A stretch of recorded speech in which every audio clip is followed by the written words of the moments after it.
What is the worst thing you've seen in the ER due to drugs or alcohol? Well, there was one lady who came in and she had been drinking, like quite a bit, a lot, and she tripped and she hit a retaining wall with her head.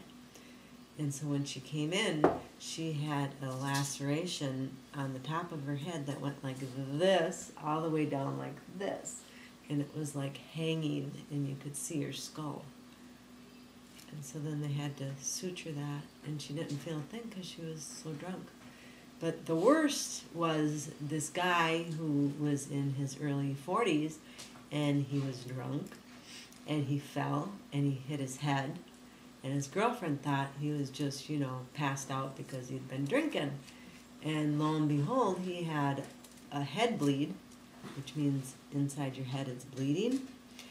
And your brain, when it's bleeding, it can shift because it has to have somewhere to go, and it can only shift so far. And he became brain dead, and he died in his early 40s because he had been drinking. He fell and hit his head. That was the worst.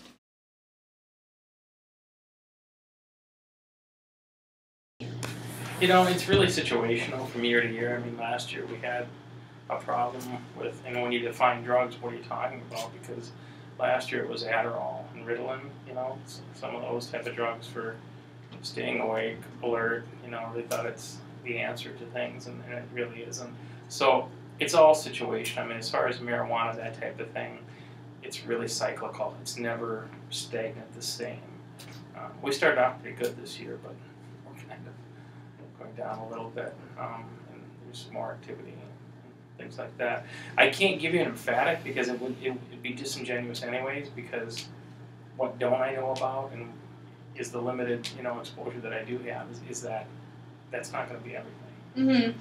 So yeah, it's a difficult statistic to no, how often would you say approximately you deal with drug and alcohol related problems? I haven't dealt with a marijuana issue for a few weeks, and it was considerably longer before that. So I don't know if you consider that a long period of time, a month or what.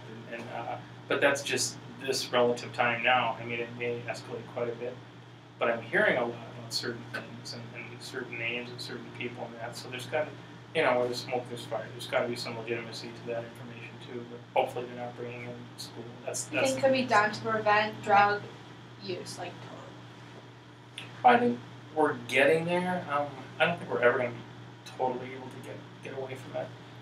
The United States consumes a lot of chemicals, and there's a huge market, a lot of money involved. Some people say, and I've had administrators and teachers and things say, well, perhaps we should legalize it, especially marijuana, because it'll just bring in a lot of revenue, and we can use that towards drug programs.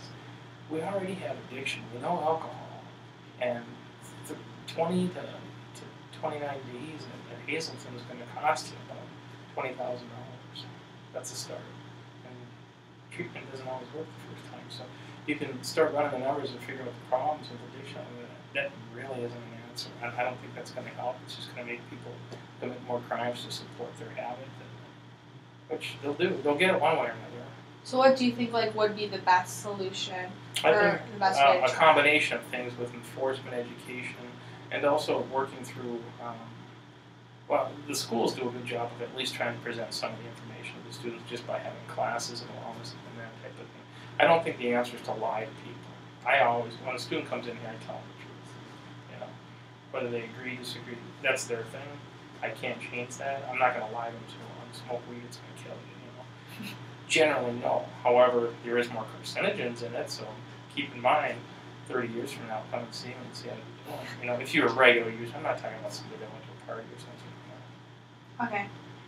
That's all the questions, so thank you very much.